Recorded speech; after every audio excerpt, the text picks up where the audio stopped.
RTV app వార్తల్ని క్షణాల్లో చదివే అవకాశం ఉంటుంది. ఒక న్యూస్ పేపర్, ఒక టెలివిజన్ ఛానల్ మీ చేతుల్లో ఎప్పుడూ ఉంటాయి. సిపిఎం పార్టీగా ఆలూరు నుంచి ఆదోని సబ్ కలెక్టర్ ఆఫీస్ వరకు పాదయాత్రలు నిర్వహిస్తున్నాం.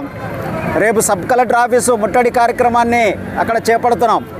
ప్రధానమైన డిమాండు ఆలూరు ప్రాంతానికి సాగునీరు, తాగునీరు ఇవ్వాలనేటువంటి డిమాండ్తో ఈరోజు ఈ పాదయాత్ర ప్రారంభమవుతుంది.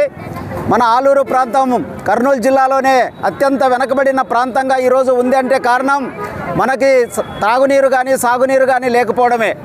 కానీ మనకు ప్రకృతి ప్రసాదించినటువంటి జలవనరులు అనేకం ఉన్నప్పటికీ ప్రభుత్వం నిర్లక్ష్యం వల్ల, పాలకులు అలసత్వం వల్ల ఈరోజు మన ప్రాంతానికి సరైనటువంటి జలవనరులు తీసుకురావడంలో నిర్లక్ష్యం చేయడం వల్ల ఈ పరిస్థితి ఏర్పడింది. ఈరోజు మన పక్కనే పోతున్నటువంటి వేదవతి నది ఏదైతే ఉందో ఆ నది నుంచి పోతున్నటువంటి అనేకమైనటువంటి జల వనరులు ఈరోజు సముద్రంలో కలిసిపోతున్నాయి. తుంగభద్ర ద్వారా కృష్ణానదిలో కలిసి కృష్ణా ద్వారా సముద్రంలో కలుస్తున్నటువంటి పరిస్థితి ఉంది. వాటిని కనుక ఒడిసి పట్టుకుంటే అక్కడ కనుక వేదవతి ప్రాజెక్టు కనుక నిర్మాణం చేస్తే మనకు అనేక రకాలుగా మనకి ఇబ్బందులు లేకుండా జలవనరుల ద్వారా మనకు సాగునీరు, తాగునీరు వచ్చేదానికి అవకాశం ఉంది. అట్లాగే నగరంలో రిజర్వాయరు పూర్తి చేయడం ద్వారా కూడా మనకి అనేక ఉపయోగాలు ఉన్నాయి, మనకు అందరికీ తెలుసు. అట్లాగే మన ఆలూరు సంబంధించి చెరువు 100 ఎకరాల చెరువు అన్యాక్రాంతం అవుతున్నటువంటి పరిస్థితి ఉంది. ఆ చెరువును కనుక మనం నింపుకుంటే ఈరోజు అంద్రినీవా ద్వారా కూడా ఆ చెరువును నింపుకోవడానికి మనకు అవకాశాలు ఉన్నాయి. కేవలం 17 కిలోమీటర్ల దూరంలో అంద్రినీవా పోతుంది పైనే. కాబట్టి ఈ రకంగా ఒకవైపు అంద్రినీవా పోతుంది, మరోవైపు వేదవతి నది పోతుంది, మరో పక్కేమో ఆలూరు పక్కలోనే ఒక 15 కిలోమీటర్ల దూరంలో ఎల్ఎల్సి ప్రవహిస్తుంది. వీటి ద్వారా మనకు గనక నీళ్లు పంపింగ్ చేసుకొని ఆ రకంగా మనకు గనక తీసుకుంటే మనం బాగా డెవలప్ కావడానికి అవకాశం ఉంది. ఎప్పుడైతే నీటి సౌకర్యం ఉంటుందో ప్రాజెక్టులు ఆ రకంగా పారిశ్రామికంగా కూడా అభివృద్ధి కావడానికి కూడా అవకాశం ఉంటుంది. ఈరోజు ఈ ప్రాంతంలో ప్రాజెక్టులు కట్టమని అడిగితే మనకి నీటి వనరులు లేవు అని చెప్పి వెనకబోతున్నటువంటి పరిస్థితి కూడా ఉంది. అందుకని ఈ నీటి ప్రాజెక్టుల సాధన కోసం మేము ఈరోజు పాదయాత్ర చేస్తున్నాం.